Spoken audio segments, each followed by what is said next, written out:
dalam bermedia sosial tentunya kan pasti ada apa ya, ada sesuatu hal yang kita takutkan. Selain takut mendapatkan reaksi dari netizen yang maha benar itu dengan ketikannya yang tidak terkontrol, jadi kita juga takut data-data terhadap perlindungan data-data kita.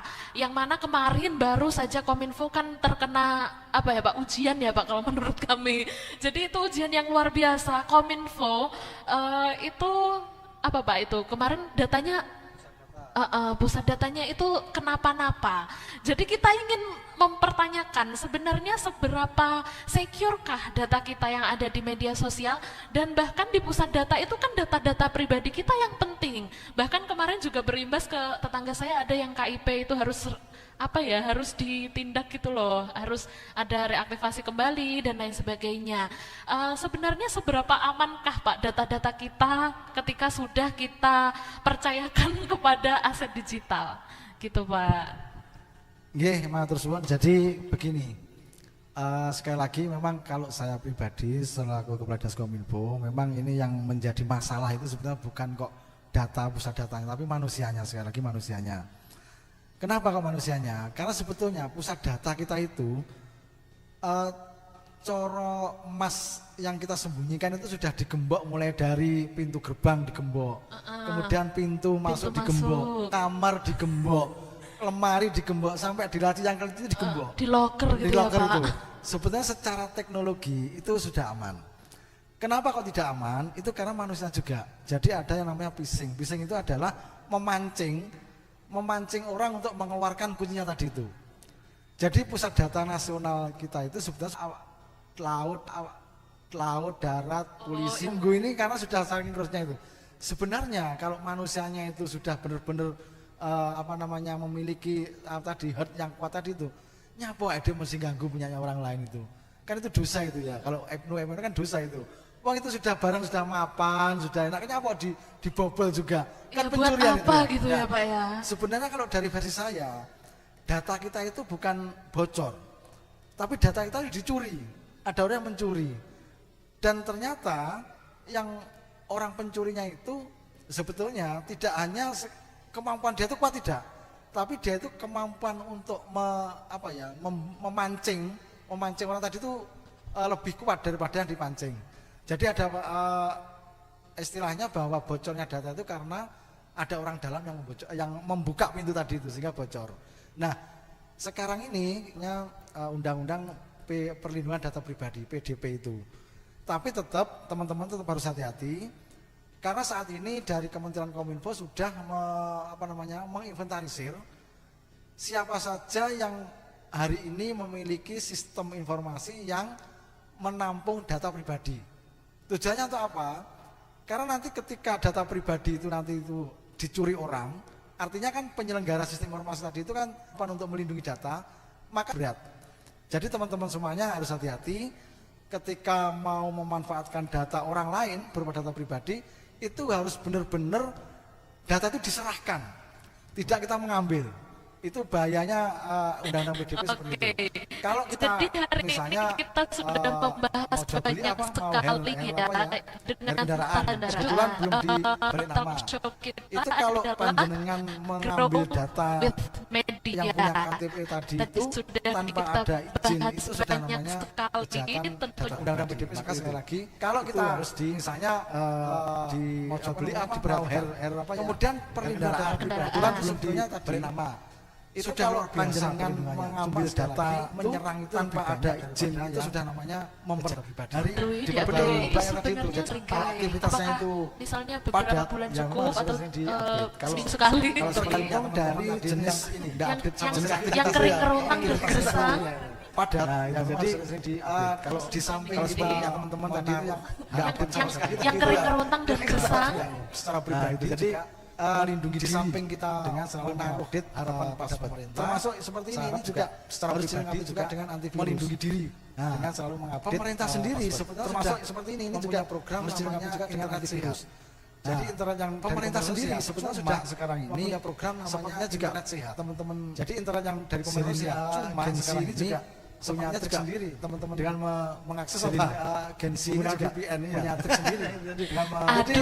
Aduh Nanya saja. VPN. Jadi semua sudah Aduh nanya saja. VPN. Jadi semua sudah HP kita tuh sudah melindungi untuk tidak mahasiswa termasuk yang HP itu juga Betul. saya melindungi juga manusianya tadi itu. Malah ditambah-tambahin install aplikasi Manusianya baru, tadi. maksudnya seperti itu. Install aplikasi baru, kabarnya seperti itu. Habis itu kalau HP-nya kena masalah, tukang counter. Iki piye dan lain sebagainya. Habis itu kalau datanya kena phishing, iki piye to Kominfo ke? Pokoknya sing salah itu orang lain, tidak muhasabah diri. Mahira Diva, apakah kamu pernah mengalami hal seperti itu? Kalau untuk sejauh ini alhamdulillah masih aman, semoga tidak ya. Iya, apakah juga Mahira melaksanakan saran-saran seperti yang Mbak Edif nyatakan tadi? Apakah sering mengganti password dan lain sebagainya? Iya betul sekali. Terus juga di autentifikasi. Autentifikasi, Ya betul ya. iya. Jadi sebelum kita misal kita login nih di device yang lain, pasti sebelum kita login itu kita akan mendapatkan kode, ya kan, dari Ya, nomor betul. kita. Itu lebih aman sih, karena saya belajar dari teman saya, akun teman saya pernah dihack. Oh, Oke. jadi kayak gitu ya biar kita Biar lebih aman, aware ya, betul. kayak gitu.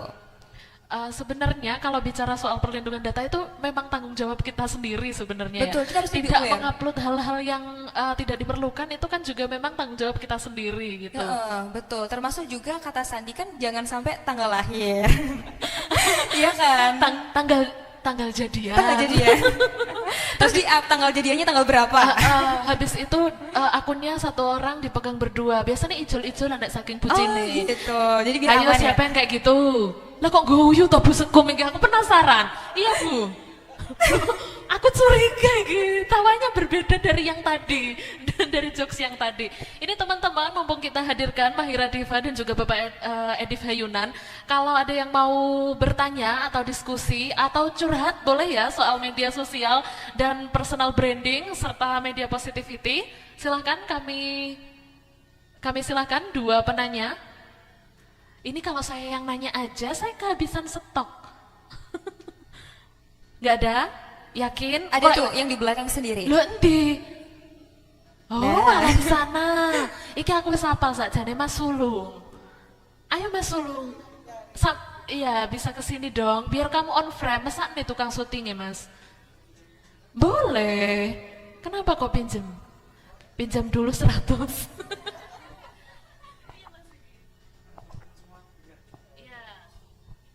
Baik, sebelumnya saya Muhammad Sulung. Saya ingin bertanya kepada dua pemateri yang ada di sini. Jadi, saya ingin menanyakan, yang pertama itu sangat simpel sekali, yaitu penyiapan karakter untuk terbiasa terbuka dan juga pemilihan jenis suara. Karena terkadang dari teman-teman di sini, contoh saya sendiri, itu punya karakter suara yang seperti ini. Padahal karakter aslinya saya itu kayak gini. Nah, kayak gitu. Jadi, kadang itu menjadi polemik sendiri, diskusi antara saya sendiri dengan diri yang ada di dalam saya sendiri. Lah wong suaraku gede, tapi kok kurang dewasa, seperti itu. Kurang lebih seperti itu sih dari saya. Untuk yang pertanyaan kepada Bapak Ketua Kominfo, saya agak-agak kelupaan, seperti itu Pak. Ya, terima kasih. Oke Mas Sulung, ini sebenarnya saya kayaknya tahu kenapa yang pertanyaan untuk Pak Kominfo bisa lupa. Kamu dari tadi mademnya ke arah sebelah kanan saya. Jadi sudah silau melihat Mbak Mahira Diva yang diingat. Pakai simmer-simmer ya? Pakai simmer-simmer. Jadi yang diingat tadi pertanyaan untuk Mbak Mahira Diva, pemilihan karakter dan suara. Gitu Mbak, untuk ditampilkan di sosial media dan juga untuk bersikap terbuka gitu. Apa tuh Oke. gimana caranya? Oke, Mas Sulung ya. Anak terakhir berarti ya. Jokesnya masuk sih. masuk. Jadi gini, kalau untuk pemilihan karakter apa sih yang harusnya kita tampilkan di media sosial? Tentunya harus relate, tapi relate-nya gimana dulu nih? Pasti dong di media sosial kita nggak bisa semuanya sifat kita keluarkan di media sosial. Dibroknya semuanya. Lagi-lagi kita yang harus dilindungi bukan hanya data privasi, Apa tapi tuh? data personal Oke, juga. cakep sekali. Iya, data personal juga. Karena gini, kalau personal branding itu ada nilai estetikanya, juga ada nilai yang namanya personal itu adalah nilai istilahnya nilai kalau kata orang-orang organisasi ya, Oke, nilai apa tuh? kewibawaan gitu. Oh, gitu. Tapi kita bisa brandingnya stand up comedy dan sebagainya, Betul. meskipun beliau jegagaan istilahnya, iya kan, jegagaan, ketawaannya los, tapi pasti kita kalau ketemu beliau kayak pasti juga segan juga kan. Jadi masih ada wibawanya gitu ya. Ada batasnya kayak gitu, ada batasnya wibawanya. Itu kalau bahasa organisasi ya, kayak gitu, nilai wibawa. Nah, yang kita tampilkan di media sosial itu yang pertama harus untuk pemilihan karakter ya Mas Lung ya, harus relate dengan apa yang menjadi topik kita di branding tersebut, di media sosial tersebut, harus relate. Kayak gitu. Terus yang kedua adalah batasan diri. Nah, batasan diri tadi mulai dari mana nih? Kemana nih batasan diri? Jadi kita bisa memuhasabah diri sendiri ya. Apa yang sekiranya kita bisa tampilkan di media sosial itu kalau sekiranya ini nggak terlalu membahayakan sih kalau untuk secara urusan profesional. Jadi menjaga batas antara pribadi dan profesional. Jadi gitu ya bedanya antara branding diri dan di kehidupan nyata. Jadi tetap menjaga batasan-batasan profesional kayak gitu. Terus tadi apa lagi Kak? Tadi supaya bisa terbuka gitu Oh loh. supaya bisa terbuka. Nah kalau dari Mas Sulung sendiri kenapa nih penyebabnya nggak bisa terbuka?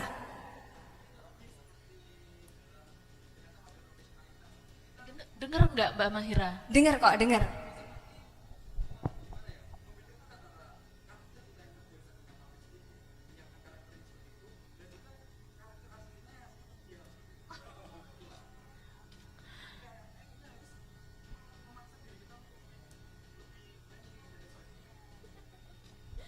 Oke, jadi aslinya pendiam tapi kebagian jatah untuk speak up gitu ya di forum dan mungkin sering kebagian jatah MC kayaknya dia. Oh gitu, pantasnya dari suaranya kelihatan. Oke, jadi dari Mas Sulung begini ya. Untuk bagaimana caranya kita bisa terbuka, menjadi pribadi yang terbuka di media sosial. Kalau penyebabnya dari Mas Sulung sendiri tadi, aku aslinya pendiam, tapi nek medsos aku wis bangun brand otomatis harus ramah ke semua orang. Jadi personal branding itu juga soal konsekuensi.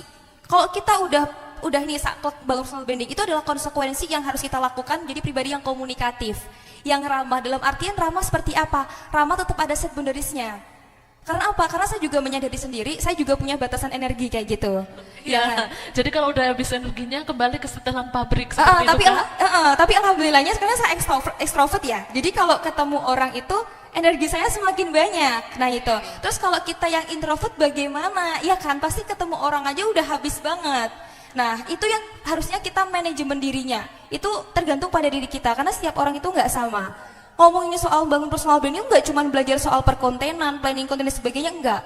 Karena kita juga akan belajar bagaimana self awareness, manajemen emosi, terus bagaimana kita bisa mengelola rasa percaya diri yang supaya batasnya tetap norm aja. Kan ada yang bangun personal branding tapi batas percaya dirinya yang terlalu over banget kan. Akhirnya jadi pede banget. Terus kalau untuk suara ya tadi ya, ini soal public speaking ya. Gimana Iya. suara tadi? Gimana Mas suaranya tadi?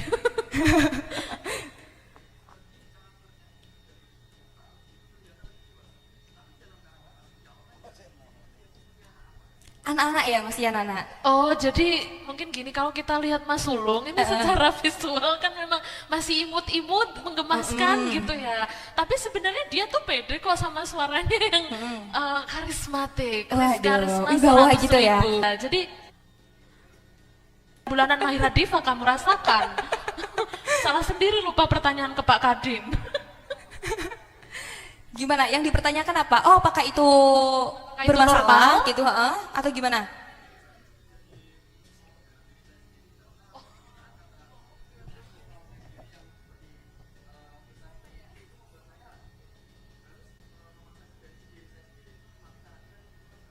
Oh, jadi seperti itu. Jadi karakter vokalnya kan dewasa, tapi dia aslinya tuh masih pengen terlihat seperti bocil. Bocil gitu ya, nggak apa-apa ya bocil. Jadi tuh dia kalau sudah pakai suaranya yang berkarakter itu, dia mau tidak mau itu harus jaim Kak Mahira Diva. Apakah dia memang Harus jaim ya? memang harus jaim seperti itu, atau setelah tugasnya mungkin yang mengharuskan dia memakai suara seperti itu berakhir, dia boleh kembali ke setelan pabriknya seperti itu Mbak Mahira? Oke, sebenarnya Mas Sulung harus bersyukur banget ya karena diberkahi suara yang emas. Emas Sulung. rekan sulung ya. Wah, lo wis emas-emas ae. Masa Mbak Sulung kan ya lucu ya. Iya, Rekan sulung, iya. Jadi harusnya bersyukur banget ya, karena setiap kali saya pelatihan public speaking ada yang bilang, Mbak, suaraku kok cah cilik, bahkan aku ngomong pun kok cah cilik juga. Iki piye suaraku kayak wibawane secara besar kayak gitu. Itu apakah bawaan seperti itu? Bawaan seperti itu. Jadi apakah harus menyesuaikan dengan karakter suaranya seperti itu? Ingat ya kata orang-orang ya ini, katanya dewasa itu pilihan. Iya kan? Takut tambah dewasa. Iya betul, dewasa kan pilihan. Nah kalau untuk karakter apakah harus sama dengan suaranya, tetap sesuaikan dengan usia dari rekan sulung. Ini rekan sulung tuh ya udah dewasa. Jadi kayak gitu aja. Kan juga pernah nggak melihat orang yang beliau tuh punya karakter suara yang kayak rekan sulung, tapi beliau juga friendly, komunikatif dengan orang lain. Contohnya adalah Pak Kadis kita. Aduh, akhirnya Pak Kadis kebagian pilihan. Sepertinya baru aja tadi sepertinya sudah akan berakhir. Masih ada yang mau ditanyakan? Yang IPB tidak mau bertanya? Oke, akhirnya kamu mau juga mengangkat tanganmu. Saya sudah melirik-lirik dari tadi. Sini sayangku, ini mic-nya. Lagi ndak tak pinjam dulu 100. Kok tadi rekan sulung gak dipanggil sayangku? Enggak. Ini live streaming, saya nanti kena semprot. Cek. Baik, izin untuk bertanya. Yang pertama kepada Bapak Ketua Kominfo Kabupaten Trenggalek.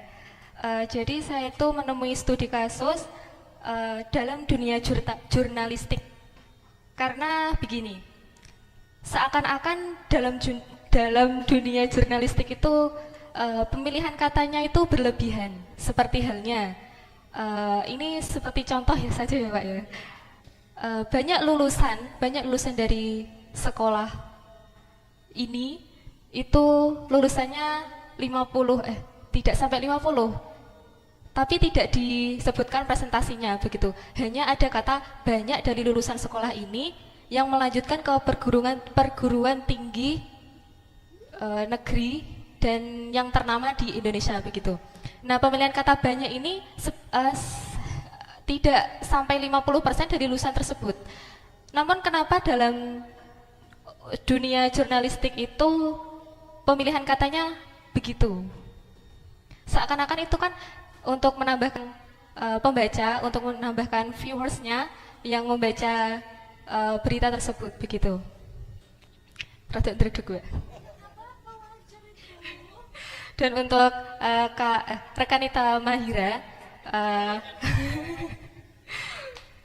jadi saya tuh ada agak sedikit curhat ya ini.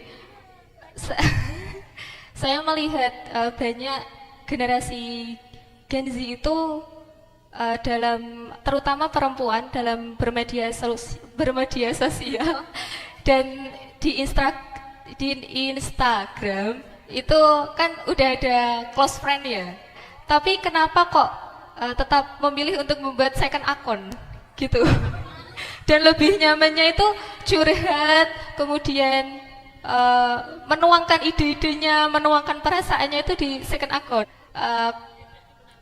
Bukan tidak kayak sia-sia, tapi itu lebih nyamannya ke situ. Bagaimana itu untuk mengatasinya? Mungkin itu saja. Terima kasih. Assalamualaikum warahmatullahi wabarakatuh. Oke, sama Pak Kadis Kominfo dulu. Tadi kenapa kata-kata di narasi-narasi di jurnalistik, di berita-berita itu berlebihan? Terima kasih, tepuk tangan dulu untuk rekanita kita. Jadi sudah berani mengungkapkan sesuatu itu, iya, sudah nilai isi hati ya Pak ya. Nilai lebih. Ya. Jadi kebetulan di Kominfo itu juga menangani para jurnalis, para wartawan, media cetak maupun media online. Jadi sebenarnya proses menjadi wartawan itu tidak kaleng-kaleng. Artinya mereka harus lulus memiliki uji kompetensi dari PWI, baik itu PWI daerah maupun PWI pusat. Cuma hari ini permasalahan yang kami hadapi memang kualitas, sekali lagi memang SDM permasalahan kita. Kualitas wartawan kita itu memang tidak seperti yang kita harapkan. Dan kebanyakan mereka ini adalah bondo nekat. Artinya ketika dalam keseharian mereka tidak memiliki aktivitas yang bermanfaat dan juga mau mendapatkan nilai terhadap kehidupan, mereka mencoba untuk mengais rezeki melalui media, melalui wartawan, sehingga proses seleksi itu tidak dilakukan. Nah, kalau seleksi tidak dilakukan berakibat pada kualitas di dalam membuat berita. Padahal kalau kita tahu bahwa berita yang dihadirkan kepada masyarakat itu harus memenuhi paling tidak ada 6 syarat. Kalau bahasa Mbak Mahira itu who says what in what kind to whom. Jadi seperti itu. Jadi siapa melakukan apa, di mana, melalui saluran apa, itu harus memenuhi itu. Tapi kadangkala karena mereka mengejar bombastis berita supaya bisa dibaca orang, sehingga tidak memperhatikan persyaratan itu. Sehingga ketika harusnya dia itu jujur mengungkapkan data sebenarnya, sehingga mereka hanya memberikan kalimat-kalimat kamuflase, banyaknya sedikit. Sebagai Kominfo di sini untuk lebih memperhatikan kualitas dari wartawan-wartawan kami yang ada di Trenggalek. Bahkan yang disebut wartawan itu lebih bahasanya samben saja itu, nyambi itu. Bukan profesi. Bukan murni gitu ya, bukan Pak, murni ya? profesi. Maka kalau kita menemukan kualitas tulisan-tulisan itu yang tidak sesuai dengan ketentuan, ya memang akhirnya kita menggono itu bahasanya. Sejauh itu cuma kualitasnya. Dan ini yang perlu dipelajari bagi adik-adik semuanya. Tidak hanya di media-media mainstream, termasuk media sosial, itu juga harus mampu menghadirkan kalimat-kalimat yang penuh kejujuran, penuh kebenaran, bukan hoax, bukan ujaran kebencian. Maka melalui media sosial yang bagus, kemudian membuat kata-kata yang bagus, insya Allah kalau panjenengan jadi wartawan itu sudah modal, begitu Mbak ya. Jadi sudah ada modal untuk bisa sudah ada menyusun basicnya, kata-kata Pak. itu. Jadi hari ini tidak hanya sekedar dolanan untuk. Oke, sampun Pak nggih. Oke, sekarang Mbak Mahira Diva. Tadi pertanyaannya adalah ada fitur close friend, kenapa memilih curhat di second account? Bukankah itu sesuatu hal yang sia-sia belaka? Oke, kalau boleh tahu namanya Rekanita siapa ya? Imro. Imro. Oke, boleh tepuk tangannya dulu untuk Rekanita Imro. Terima kasih untuk pertanyaannya, menarik sekali ya. Betul. Kenapa? Dulu kan ada flip juga ya. Iya. Tapi orang-orang lebih memilih untuk pakai second account kan. Nah, Sari kalau menjawab pertanyaan kira-kira kenapa ya orang-orang memilih pakai second account, jujur karena saya nggak pakai, saya juga Nggak pakai ya? juga Pakai sih sebenarnya. juga bingung. Tapi saya sempat survei kecil-kecilan lewat forum-forum sharing dan juga diskusi. Kenapa teman-teman itu lebih meng-up dirinya, membrandingnya lewat akun kedua bukan akun utama? Itu kenapa? Yang pertama, karena takut dinilai, takut dijudge, takut dibilang validasi, takut bilang sombong. Oke. Takut dibilang pamer. Nah, untuk mengatasi rasa-rasa itu sebenarnya kembali ke anggap kayak dia kok sombong ya, pasti ada pikiran kayak gitu. Langsung ada gitu ya? Tapi berbeda lagi ketika kita secara sustainable berkelanjutan meng-up kita. Oh, baru hari ini misal kita up kegiatan mengikuti pelatihan Dolanan. dolan festival desain grafis. Oh, pasti pertama orang akan melihat kayak dek kok sok sibuk banget, hari libur kok melu kegiatan kok yang ini, ya kan? Urutan kan ya harusnya. Tapi kalau teman-teman habis setelah acara ini up nih, apa sih yang teman-teman dapatkan dari sini? Betul. Diteruskan di media sosial secara berkelanjutan, pasti orang akan menganggap oh dia lagi bangun personal branding kayak gitu. Oke, jadi memang ada nilai yang ditawarkan kepada publik gitu ya? Betul, jadi langsung perbedaan antara pamer dan juga personal branding tadi ketika orang-orang melihat akun Instagram, TikTok, pokok media sosial teman-teman ya, Iya. pasti akan mendapatkan nilainya. Jadi kalau orang melihat akunnya teman-teman hampa, ya pasti juga pemikiran orang-orang dia sombong, pamer, itu pasti akan kemungkinan terus-terus terjadi. Tapi kalau teman-teman rutin, konsisten untuk membangun itu, pasti perlahan juga akan hilang nih pikiran orang-orang terkait itu tadi pamer, sombong dan sebagainya kayak gitu. Dan kalau ngomongin personal branding ya teman-teman, jangan fokus kepada followers, terus like, terus share dan juga Engagement gitu ya? Jangan fokus ke situ dulu. Fokus pada konten yang teman-teman buat itu apa. Karena semua itu akan mengikuti, ya kan? Kalau orang-orang kayak ini kontennya relate banget dengan aku. Oh, ini sesuai dengan kebutuhan aku nih. Pasti akan follow, akan like, akan di-share juga. Apalagi kalau konsisten ya kan? Emang konsisten tuh Consistency is the key. Betul banget, cukup sulit, tapi bukan berarti nggak bisa kita lakukan, pasti bisa. Makanya itu tadi, membangun personal branding itu konsekuensinya tadi ini juga nyambung juga soal pemilihan karakter tadi. Ketika kita udah tahu nih ditanya apa kekurangan, kelebihan diri kita, apa yang membuat kita sedih, apa yang membuat kita bersyukur, itu pasti kita akan bisa memilah nih untuk menerapkan batasan-batasan diri. Terus kita juga akan bisa memanage diri kita, bagaimana cara kita untuk menghadapi misal komentar netizen yang kayak kok rasanya nyelekit banget ya di hati. Kita pasti juga akan bisa mengelolanya. Itu adalah konsekuensi untuk bangun personal branding, harus mempelajari nggak cuma konten, tapi soal ilmu psikologi juga harus dipelajari kayak gitu. Oke, ini satu lagi nih, tadi nambahin aja. Tadi ngomongin soal konsistensi. Pernah nggak Mahira Diva itu tiba-tiba misalnya nggak nge-upload konten berapa lama gitu, ngaruh nggak sih sama engagement akun kamu? Maksudnya akun kamu kan sudah termasuk akun yang besar. Kalau di akun aku yang 1000-an follower ini nggak ngaruh sih. Misalnya kalau aku itu curhat aja nih, Pak Edif masih aman ya Pak ya? Jadi kalau aku itu punya agenda rutin 30 hari menulis itu di bulan Ramadan. Jadi sering banget akunku tuh di setahun itu cuma upload di bulan Ramadan aja. Atau enggak gitu di bulan-bulan yang memang aku ikut 30 hari menulis dan lain sebagainya. Tapi kalau di aku itu enggak ngaruh-ngaruh banget. Apakah di akun yang sudah tumbuh, akun-akun yang sudah berkembang seperti akun Mahira Diva itu mempengaruhi ketika kamu absen tidak konsisten seperti itu? Apakah mempengaruhi untuk engagementnya? Iya, ngaruh banget. Baru kemarin terjadi gitu. Kemarin aku sempat nggak terlalu aktif di media sosial sekitar 3 bulanan. Soalnya cukup riwah banget hektik dengan dunia perkuliahan kayak gitu, ngurus mau magang dan sebagainya. Dan dari insight 1.300.000-an itu turun ke 300.000. Jauh ya berarti Jauh itu, banget, 1 1 jutaan. Turunnya 1 jutaan. Ngaruh banget. Terus habis itu kan aku mulai untuk aktif lagi. Oh ternyata kuncinya aktif di media sosial tuh bukan hanya kita up konten, up story, balesin DM, balesin komentar. Itu cara kita biar akun kita terus aktif. Karena kalau kemarin aku cuman kayak ya udah post aja story, tapi ternyata ngaruh juga. Oke, jadi nggak bereaksi gitu ya. Misalnya ada yang komen tuh kita nggak bereaksi, itu juga ngaruh gitu ya. Ngaruh semuanya ngaruh juga. Terus kita kayak pasif nih ngikutin tren kan boleh, asal kita tahu ini tren yang positif, ini tren yang negatif. Dan penting banget kita menggunakan kayak sound lagu-lagu yang viral gitu ya. Yang lagi naik itu juga akan menaikkan juga akun kita kayak akun gitu viral. Kak. Oh, oke, sound viral, betul. Sound viral kayak gitu. Itu ngaruh banget. Kalau kita berhenti, tadi kan makanya perbedaan antara pamer dan juga personal branding ya. Ke situ konsistensi juga. Pokok kalau bangun personal branding jangan fokus ke materi dulu, terus jangan fokus ke followers, like dan sebagainya. Itu Fokus ke konten. dikesampingkan aja dulu ya. Yang penting niatnya, value yang mau dikasih ke publik itu seperti apa dan konsistensi. Iya, betul. Oke, aku udah nyaut nih. Teman-teman masih ada yang mungkin masih kurang bisa dimengerti bahasan kita pada hari ini bisa ditonton ulang ya di YouTube channelnya Ibnu Trenggalek ini kayaknya, atau KS TV. Iki aku rong didudoi lho ket mangkeke. Di mana ini live-nya?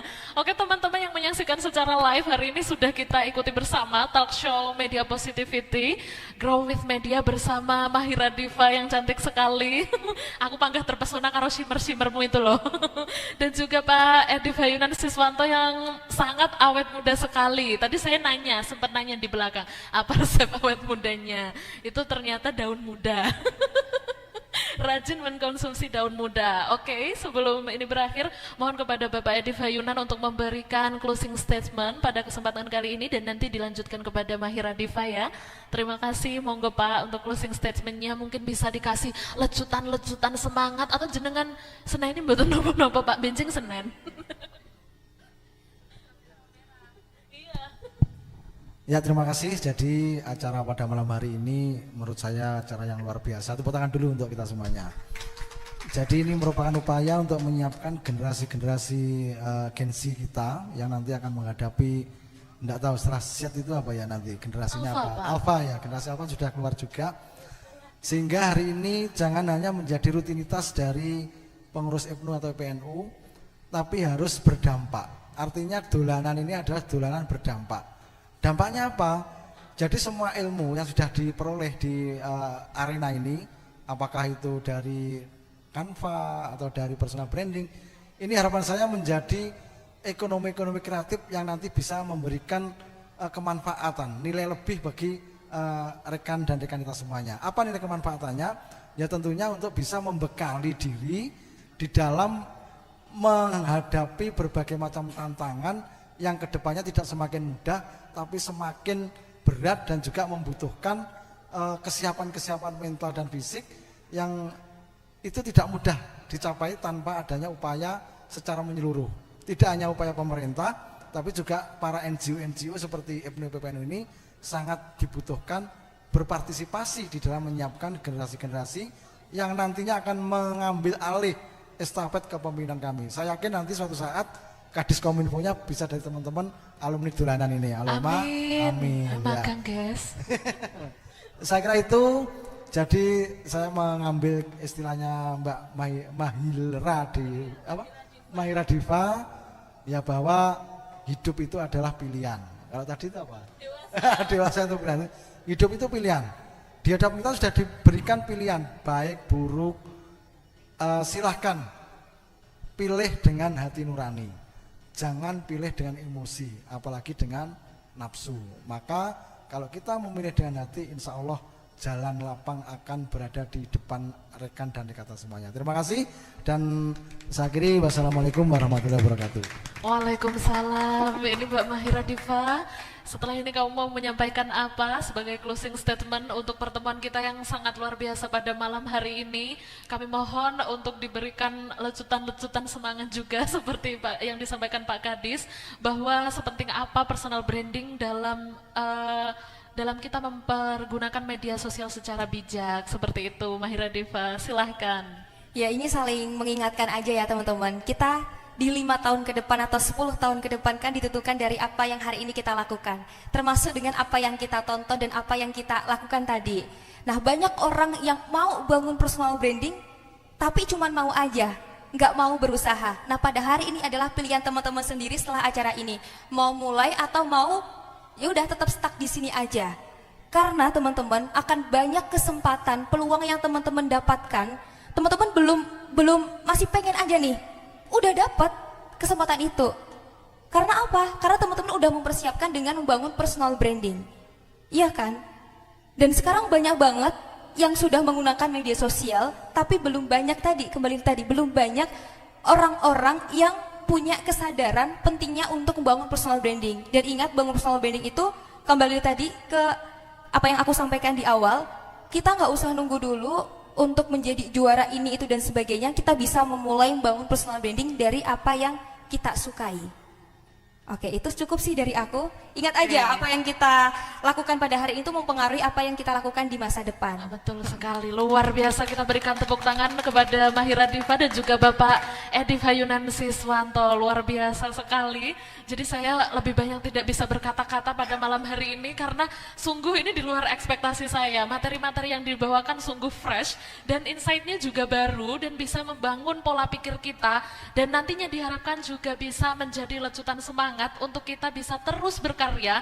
Sekali lagi, ambil semua kesempatan. Apa yang kita lakukan hari ini akan sangat berpengaruh untuk kita di masa depan. Semoga sukses selalu untuk seluruh peserta Dolanan, seluruh panitia, seluruh tamu undangan yang hadir pada kesempatan kali ini, dan juga tidak lupa kepada IPNU IPPNU umumnya, khususnya di Kabupaten Trenggalek. Bersama kita bisa, saya Uliatun Nikmah mohon undur diri.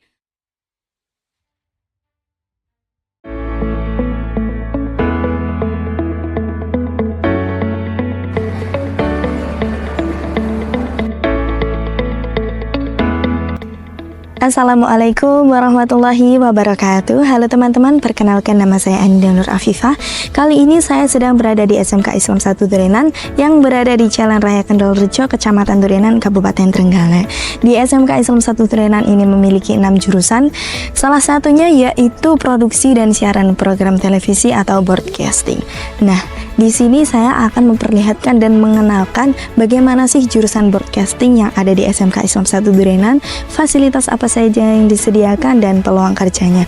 Yuk ikuti terus keseruan jurusan broadcasting yang ada di SMK Islam 1 Durenan.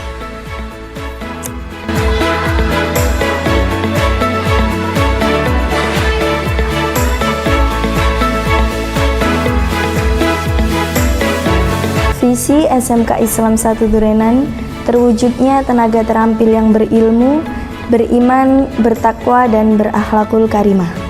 Misi SMK Islam 1 Durenan membentuk peserta didik yang berilmu, beriman, bertakwa, dan berakhlakul karimah, meningkatkan kecerdasan dan kewirausahaan peserta didik, meningkatkan kompetensi peserta didik sesuai program keahlian, meningkatkan kemandirian dan kesiapan peserta didik dalam menghadapi era global.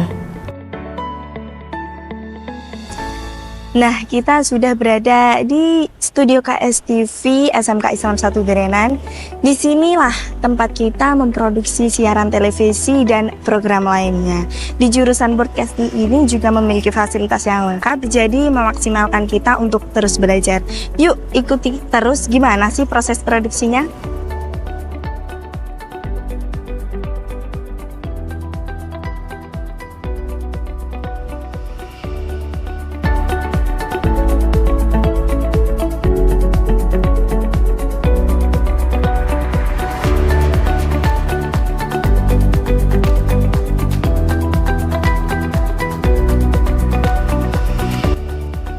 Kompetensi keahlian produksi dan siaran program televisi atau broadcasting di SMK Islam 1 Durenan memiliki bisnis center jasa fotografi, jasa videografi, jasa desain grafis, dan pengembangan digital marketing. Kompetensi broadcasting mengembangkan teaching factory atau kelas industri yang bekerja sama dengan Kili Suci Televisi atau KSTV dan dunia advertising. Analisis peluang kerja dan peluang usaha siswa kompetensi keahlian produksi dan siaran program televisi atau broadcasting meliputi bidang fotografi, videografi, desain grafis, dan digital marketing yang saat ini sedang menjadi peluang kerja yang menjanjikan dan sedang berkembang. Dalam bidang fotografi, videografi, kompetensi keahlian produksi dan siaran program televisi atau broadcasting melakukan pembuatan video profil company, dokumentasi pernikahan atau kegiatan, dan live streaming sebuah event.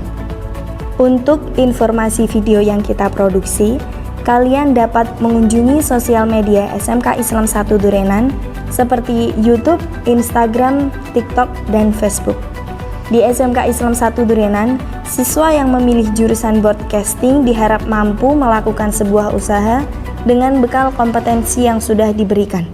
Digital marketing bisa dilakukan karena siswa juga dibekali dengan pelajaran produk kreatif dan kewirausahaan.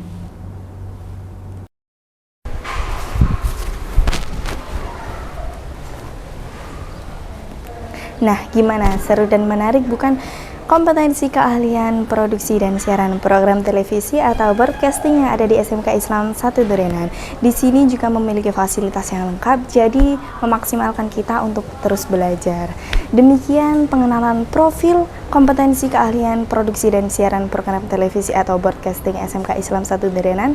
Saya Aninda Nur Afifah pamit undur diri. Terima kasih. Wassalamualaikum warahmatullahi wabarakatuh.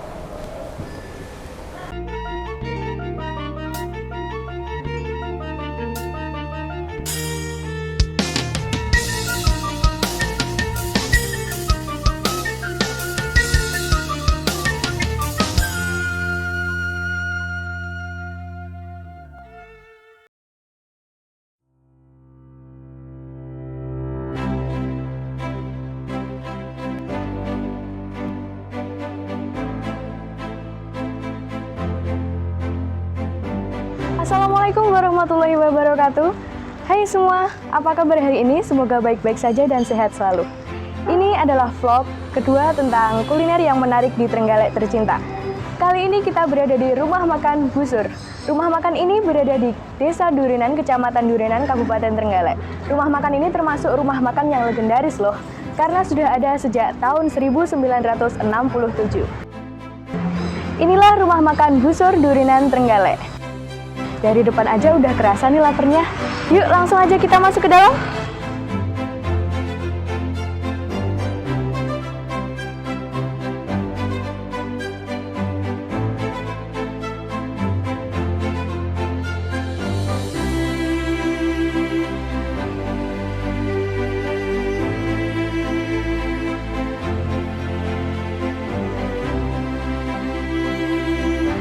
menu favorit di sini apa ya? Ya udah aku pesen 1, pecelnya 1 plus soto 1, rawonnya 1, minumnya es teh 1. Makasih.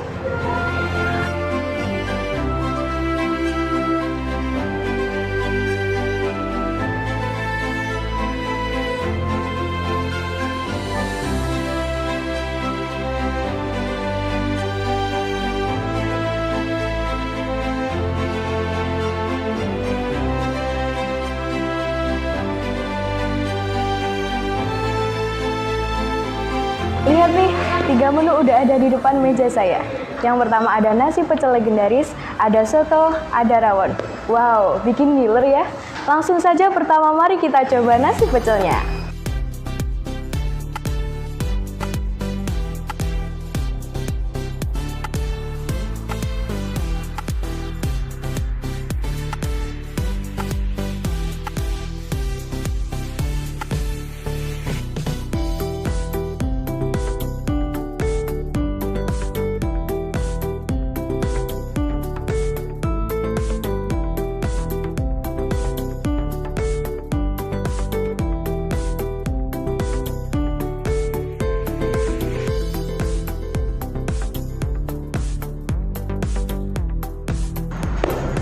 Wow, pedesnya pas, manisnya juga pas. Pokoknya top Marco top. Kalian pengen ya? Kalau kalian pengen, jangan lupa dong kepoin Trenggalek itu mana. Dan pastinya jangan lupa mampir di rumah makan Busur Durenan. Lanjut, kita nikmati sotonya.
Wow, rasanya pas banget, bumbunya juga pas banget. Bikin lagi loh. Tunggu dulu teman-teman. Masih ada satu lagi loh di sini, yaitu ada rawon. Mari kita coba dulu ya.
Mbak mau bayar untuk total semua meja nomor 7 berapa ya? Totalnya semua meja 7 169.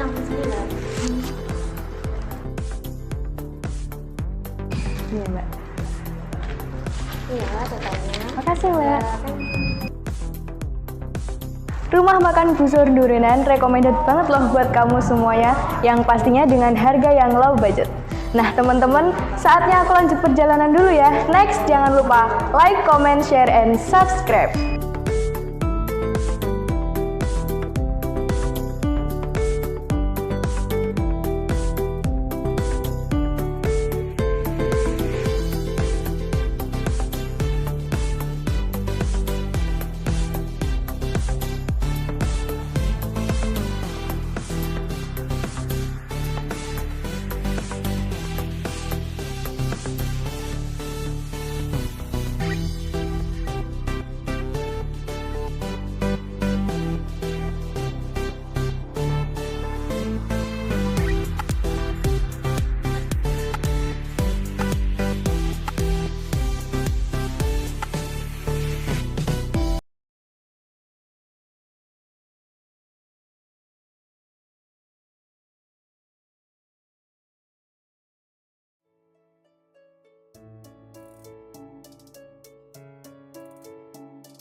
Keindahan Trenggalek tidak diragukan lagi.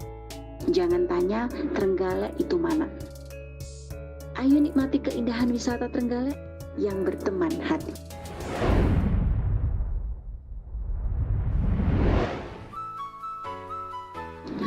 Begitu sempurna Tuhan mengukir alam dengan kuasanya.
Begitu sempurna Tuhan mengukir alam dengan kuasanya.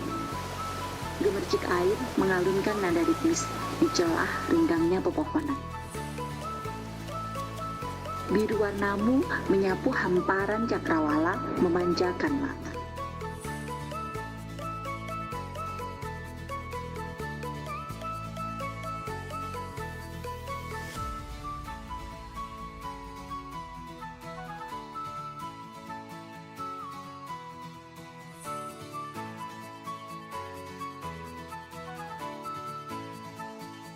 Di sisi sudut pantai berjajar berbagai kuliner hasil laut. Aroma yang menggelitik hidung membangunkan rasa lapar, menikmati bersama air kelapa muda. Wow, kota kecil yang penuh keindahan dan kerinduan. Rasanya tak ingin meninggalkan kenangan bersama.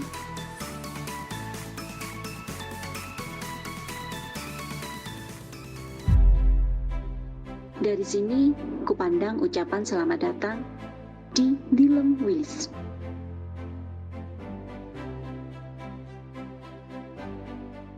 Inilah agrowisata Dilem Wilis, bertempat di pegunungan Kecamatan Bendungan, Trenggalek, yang merupakan sejarah peninggalan Belanda.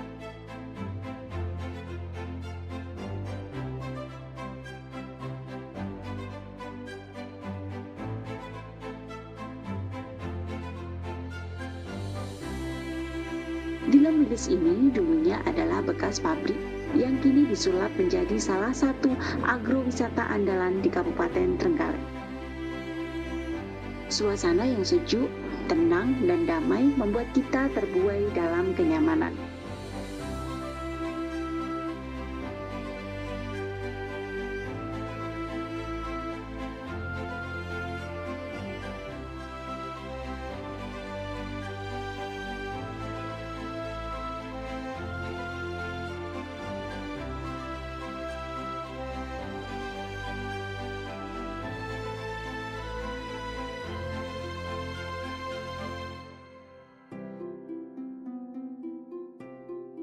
Jariku bergoyang, seakan ingin berdendang. Tak hanya batik di Pekalongan, Trenggalek pun ikut dalam persaingan. Berpusat di Desa Ngentrong, Kecamatan Karangan, Kabupaten Trenggalek. Jari-jari tua pembatik asli Trenggalek ini turut menjadi saksi dalam merangkai eksistensi batik tulis di Bumi Pertiwi.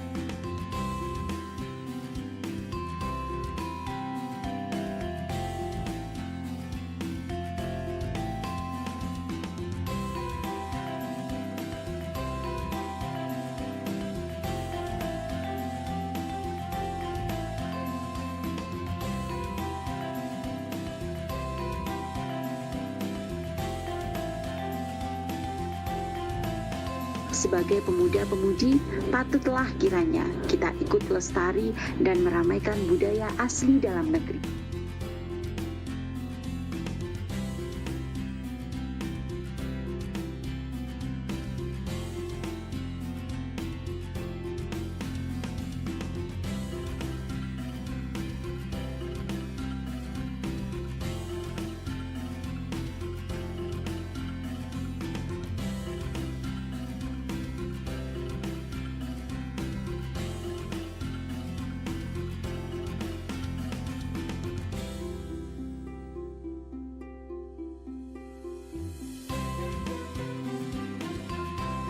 Perjalanan ini kuakhiri dengan membawakan batik asli buatan anak negeri sebagai pengingat siapa jati diri.